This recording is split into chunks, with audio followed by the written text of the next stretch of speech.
Hello friends, C plus plus language सीखने की series में आज हम देख रहे हैं लेक्चर 10 का पार्ट 1, जिसमें हम सीखेंगे डिस्ट्रक्टर्स इन सी प्लस प्लस।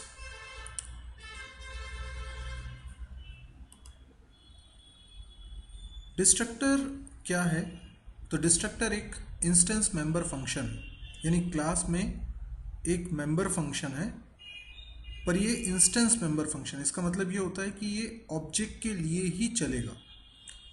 दूसरे तरह के फंक्शन होते हैं स्टैटिक मेंबर फंक्शंस, तो ये स्टैटिक कभी नहीं हो सकता। डिस्ट्रक्टर फंक्शन का नाम वही होता है जो क्लास का नाम होता है, पर ये बात तो हमने कंस्ट्रक्टर के लिए भी देखी थी। इसमें एक टिल्ड सिंबल लगा रहता है क्लास के नाम के पहले। आइए देखते हैं ये कैसे बनाएंगे हम। जैसे हम कोई क्लास बना रहे हैं complex, to represent a complex number, जिसके अंदर मैंने प्राइवेट में दो वेरिएबल्स बना लिए हैं ए और बी, रियल और इमेजिनरी पार्ट रखने के लिए।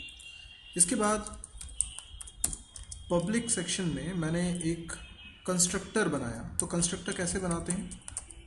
क्लास का नाम ही इस फंक्शन का नाम होगा और इसकी अपनी एक बॉडी होगी। लेकिन अगर मैं इस फंक्शन के पहले टिल्ड सिंबल लगा दूं तो ये कहलाएगा डिस्ट्रक्टर। तो डिस्ट्रक्टर बनाना बहुत सिंपल है। कंस्ट्रक्टर और डिस्ट्रक्टर दोनों के नाम क्लास के नाम से मैच करेंगे। डिस्ट्रक्टर कभी भी स्टैटिक नहीं हो सकता, यानी हम क्या नहीं कर सकते, हम इसके पहले अगर स्टैटिक लिख दें तो ये गलत है, ये एरर देगा। ऐसा हम नहीं कर सकते, ये गलत है। डिस्ट्रक्टर का कोई रिटर्न टाइप नहीं होता। ये बात हमने कंस्ट्रक्टर के लिए भी पढ़ी थी। जैसे हम किसी फंक्शन का रिटर्न टाइप बोलते हैं वॉइड या बोलते हैं इंट, ऐसा कुछ भी डिस्ट्रक्टर के साथ हम नहीं कर सकते। डिस्ट्रक्टर कोई आर्ग्यूमेंट भी नहीं लेता। इसका मतलब क्या हुआ कि डिस्ट्रक्टर में कोई भी पैरामीटर पास नहीं कर सकते। आप ऐसा नहीं लिख सकते, ऐसा कुछ नहीं लिख सकते, ब्रैकेट हमेशा खाली होगी। कंस्ट्रक्टर में ऐसा नहीं था। कंस्ट्रक्टर में आप आर्ग्यूमेंट पास कर सकते थे। तो डिस्ट्रक्टर में क्योंकि आर्ग्यूमेंट पास कर ही नहीं सकते हैं, इसकी ओवरलोडिंग भी नहीं हो सकती, यानी डिस्ट्रक्टर का एक ही वर्जन क्लास के अंदर मौजूद हो सकता है। यदि आप डिस्ट्रक्टर नहीं बनाएंगे तो कंपाइलर खुद बनाएगा, लेकिन अगर आप बना देंगे तो कंपाइलर नहीं बनाएगा। जो कंपाइलर बनाता है वो एम्प्टी बॉडी वाला डिस्ट्रक्टर होता है, यानी बॉडी के अंदर कुछ नहीं लिखा होता। अब ये डिस्ट्रक्टर फंक्शन चलता कब है?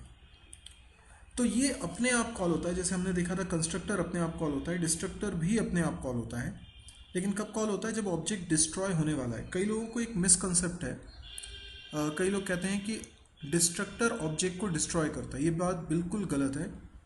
डिस्ट्रक्टर ऑब्जेक्ट को डिस्ट्रॉय नहीं करता है, बल्कि डिस्ट्रक्टर ऑब्जेक्ट की ज़िंदगी में चलने वाला आखिरी फंक्शन होता है। इसके बाद ऑब्जेक्ट का डिस्ट्रॉय होना तय है, लेकिन वो डिस्ट्रक्टर के कारण डिस्ट्रॉय नहीं हो रहा है। ऑब्जेक्ट एक वेरिएबल की तरह अगर किसी फंक्शन की बॉडी के अंदर बना है तो वो ऑब्जेक्ट ऑटोमेटिकली डिस्ट्रॉय हो जाएगा जैसे ही फंक्शन का एग्जीक्यूशन फिनिश होगा। तो जैसे ही ऑब्जेक्ट डिस्ट्रॉय होने वाला होगा उसके जस्ट पहले डिस्ट्रक्टर अपने आप हो जाएगा कॉल, और जो कोडिंग हमने इस डिस्ट्रक्टर में लिखी होगी वो चलेगी। तो इस बात को समझने के लिए हम प्रोग्राम में एक मेन फंक्शन भी बनाते हैं, और मेन फंक्शन के अंदर हमने लिखा CLR to clear the screen, get CH, और हम एक और फंक्शन यहाँ बनाते हैं लेट्स से फन, और इसको मैं कॉल करता हूँ। ये फन फंक्शन भी मैं बना रहा हूँ यहाँ फन। ये फन फंक्शन जब चलेगा तो इसके अंदर मैं बना रहा हूँ एक कॉम्प्लेक्स क्लास का ऑब्जेक्ट, राइट। अब ये समझिए कि ये जो ऑब्जेक्ट बना है ये फन फंक्शन के अंदर बना है। तो फन फंक्शन जब चलेगा तब ये ऑब्जेक्ट बनेगा, और जैसे ही फन फंक्शन का काम खत्म हो जाएगा ये ऑब्जेक्ट भी डिस्ट्रॉय हो जाएगा। तो गेट CH चलने के पहले ये फंक्शन चल चुका होगा। यस, ये फंक्शन गेट CH के पहले चलेगा। इसका मतलब गेट CH चलने के पहले डिस्ट्रक्टर चल चुका होगा, क्योंकि फन फंक्शन जैसे ही एंड होगा ऑब्जेक्ट कॉम्प्लेक्स क्लास का डिस्ट्रॉय हो जाएगा। तो हम एक काम करते हैं, इसको वेरीफाई करने के लिए यहाँ पे एक काउट स्टेटमेंट लिख देते हैं डिस्ट्रक्टर। अगर ये डिस्ट्रक्टर प्रिंट होता है इसका मतलब डिस्ट्रक्टर चला है। तो देखिए इसको मैं रन करता हूँ। देखिए डिस्ट्रक्टर प्रिंट हुआ, इसका मतलब ये है गेट सी एच के पहले चला है ये, तो डिस्ट्रक्टर चला है, ये प्रूफ होता है। अभी डिस्ट्रक्टर ने ऑब्जेक्ट को डिस्ट्रॉय नहीं किया, ऑब्जेक्ट जब डिस्ट्रॉय होने वाला है उसके जस्ट पहले ये डिस्ट्रक्टर फंक्शन चल गया है। लेकिन ये डिस्ट्रक्टर हम बनाते क्यों है, डिस्ट्रक्टर का क्या यूज़ है? डिस्ट्रक्टर वो फंक्शन है जिसके चलने की गारंटी है, ऑब्जेक्ट डिस्ट्रॉय होने से जस्ट पहले ये चलेगा। यानी कोई ऐसा काम जो ऑब्जेक्ट के डिस्ट्रॉय हो जाने के बाद अब हम नहीं कर पाएंगे क्योंकि ऑब्जेक्ट नहीं है, ऐसा काम हम डिस्ट्रक्टर के अंदर कोड कर देते हैं।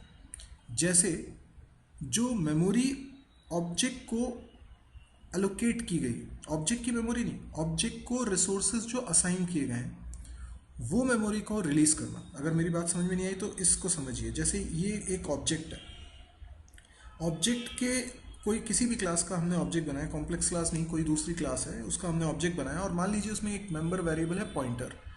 ये पॉइंटर कोई एक्सटर्नल मेमोरी को पॉइंट कर रहा है। तो अगर ये ऑब्जेक्ट डिस्ट्रॉय हो जाएगा तो ये पॉइंटर भी डिस्ट्रॉय हो जाएगा। तो पॉइंटर जिस लोकेशन को पॉइंट कर रहा है उस लोकेशन को आप एक्सेस नहीं कर पाएंगे। अब थोड़ी देर के लिए सोचिए, ये जो मेमोरी लोकेशन है इसको एक्सेस करने का तरीका सिर्फ ये पॉइंटर है। अच्छा, ये जो रिसोर्स है ये ऑब्जेक्ट का हिस्सा नहीं है, यानी ऑब्जेक्ट डिस्ट्रॉय होगा तो ये डिस्ट्रॉय नहीं होगा। तो मैं ये चाहता हूँ कि अगर ये ऑब्जेक्ट डिस्ट्रॉय हो गया और पॉइंटर भी डिस्ट्रॉय हो जाएगा, क्योंकि ऑब्जेक्ट डिस्ट्रॉय होगा तो पॉइंटर भी डिस्ट्रॉय होगा, तो फिर हम इस रिसोर्स को एक्सेस नहीं कर पाएंगे।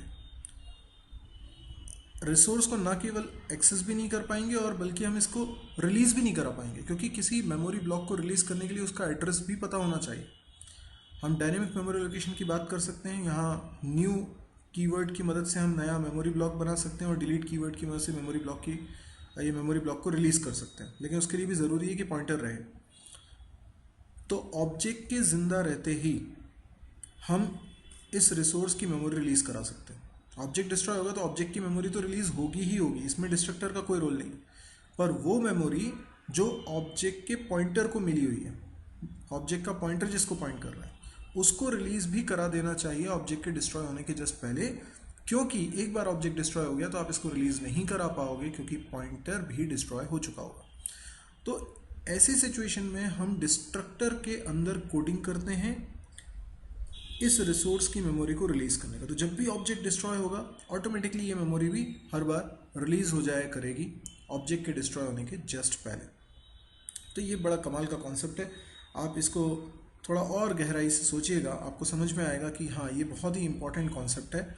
तो डिस्ट्रक्टर ज़रूरी नहीं कि हम हर क्लास में बनाएं, लेकिन कई बार ये बड़ा ही इंपॉर्टेंट हो जाता है मेमोरी के आस्पेक्ट में देखा जाए तो, क्योंकि ऑब्जेक्ट डिस्ट्रॉय हो जाने के बाद फिर वो रिसोर्स की मेमोरी तो आप यूज़ कर ही नहीं पाओगे। अगर वो रिलीज़ नहीं कराते हो तो मेमोरी कंज्यूम भी रहेगी, तो आपके प्रोग्राम को चलने के लिए जितनी निर्धारित मेमोरी मिलती है उसमें से वो एरिया कंज्यूम्ड रहेगा, पर आप यूज़ भी नहीं कर पा रहे।